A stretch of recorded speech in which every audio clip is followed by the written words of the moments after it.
We all put a lot of faith in scientific research. But what if I told you that one of its most fundamental ingredients, something used in thousands of studies to guarantee accuracy, is often used more like a superstition than a real scientific tool?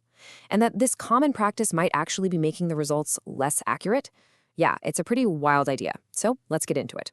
Here's what we're going to cover in this explainer. First, we'll talk about science's unsung hero, what control variables are supposed to do. Then we'll dive into a really troubling scientific ritual that researchers have fallen into. We'll put their justifications under the microscope, lay out a new rule book for doing better science, and finally, we'll talk about why better controls matter, not just for scientists, but for all of us. All right, so first things first, what exactly are control variables? Well, in theory, they're the absolute unsung heroes of a ton of scientific research. Okay, so in a lot of research, especially in fields like psychology or management, you can't just stick people in a perfectly controlled lab. Life is messy. That's where control variables come in. Think of it like a statistical handicap. It's a mathematical trick to level the playing field and try to remove the influence of all these other messy factors so you can see the one true relationship you actually care about. And the intention behind this is totally noble. The whole idea is to purify your results. You're trying to filter out all the statistical noise, all the contamination from other factors, so that what you're left with is the pure, true connection between the two things you're studying. Let's make this super simple. Say you're asking a question, does having more experience get you a higher salary? It seems straightforward, but it's not. People with more experience might also have more education, right? And maybe that's the real reason they're paid more. So by adding education as a control variable, you change the question. You're now asking, okay, once we mathematically take education out of the equation, does experience still make a difference in pay? See? It lets you isolate the specific impact of just one thing. It's a really powerful idea. So that's how it's supposed to work. But what's actually happening out there in the real world of research? Well, a huge study dug into this, and what they found suggests that this powerful scientific tool has kind of become a thoughtless and troubling ritual. So these researchers went big. They took a fine-tooth comb to 580 different studies, all published over a 10-year span in the absolute best journals in their fields.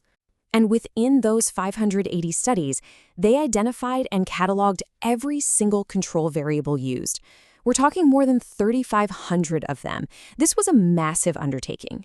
And this wasn't just in one little niche area. They looked across 10 totally different fields of study. Everything from what makes someone good at their job to what causes employee burnout. Topics that should have very different things influencing them. So after combing through a decade of top-tier research, thousands of data points across all these unique fields, what was the big takeaway? This. This is what they found. And honestly, it is bizarre. It turns out it didn't matter what they were studying. Job performance. Let's control for gender, tenure, and age. What about why people quit their jobs? You guessed it. Gender, age, and tenure. Job satisfaction? Same thing. It's like every chef in the world decided that no matter if they're making a cake or a steak, the only spices they're ever going to use are salt, pepper, and paprika. The main point is this.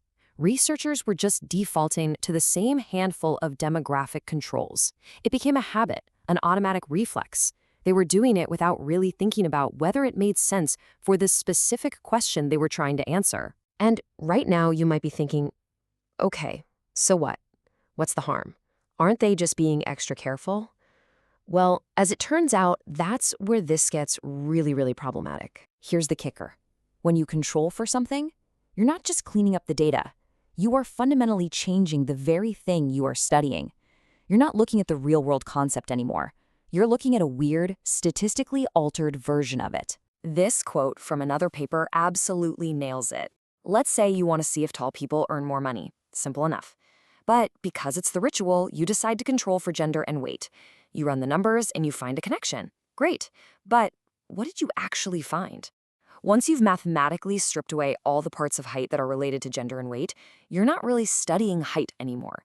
You're studying something more like physical proportionality, and concluding that well-proportioned people earn more is a totally different finding than tall people earn more. You've accidentally answered a question you never even meant to ask. So this brings us to the next big question. If this is so risky and can change your conclusions so dramatically, why on earth is everybody doing it? What reasons are they giving? Well, the researchers didn't stop at just seeing what controls were used. They went back and painstakingly analyzed the justification provided for every single one of those 3,500 instances. And this is what they found. Just look at this chart. About a quarter of the time, the reason was basically a hunch. They anticipated a relationship. Another quarter of the time, it was because some other study had done it. And almost 30% of the time, there was either no justification given at all, or it was something totally vague. But look at this tiny little slice here. The reason was actually based on a theory only 4% of the time. 4! So the reasoning they found just wasn't very good.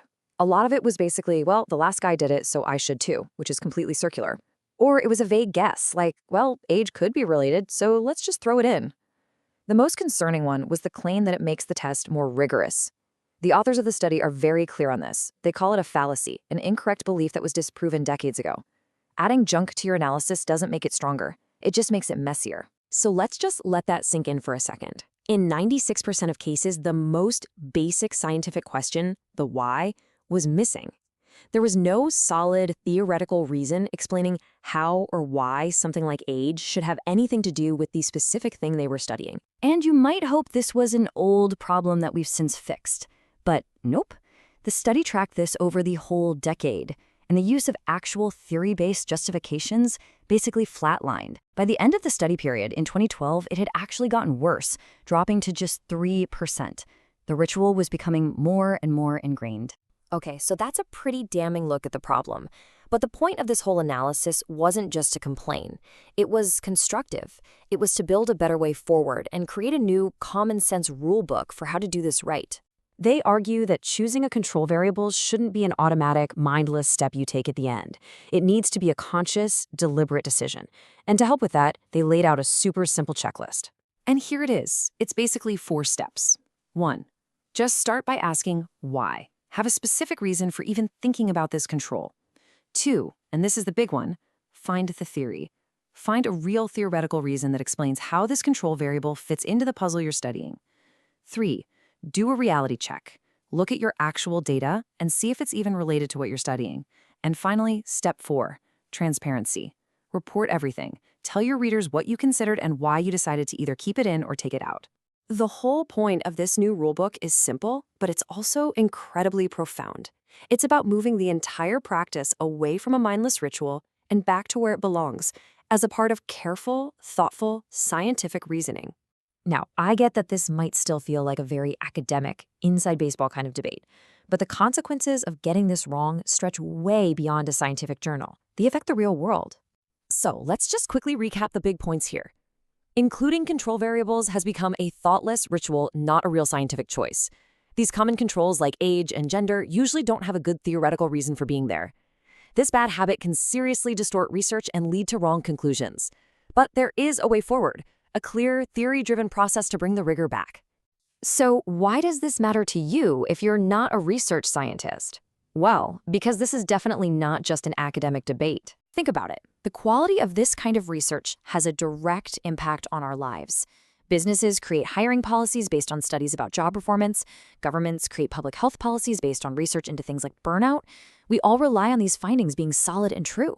If the science itself is accidentally distorted because of a misused statistical tool, then the real-world decisions we make based on that science are going to be flawed too. And that really leaves us with one last big question. This investigation uncovered a scientific ritual that was just hiding in plain sight. And it makes you wonder, what other common practices, maybe in completely different fields, are being done just out of habit instead of real hard thought? What other obvious truths are actually just rituals waiting for someone to stop and ask that incredibly simple but powerful scientific question? Why?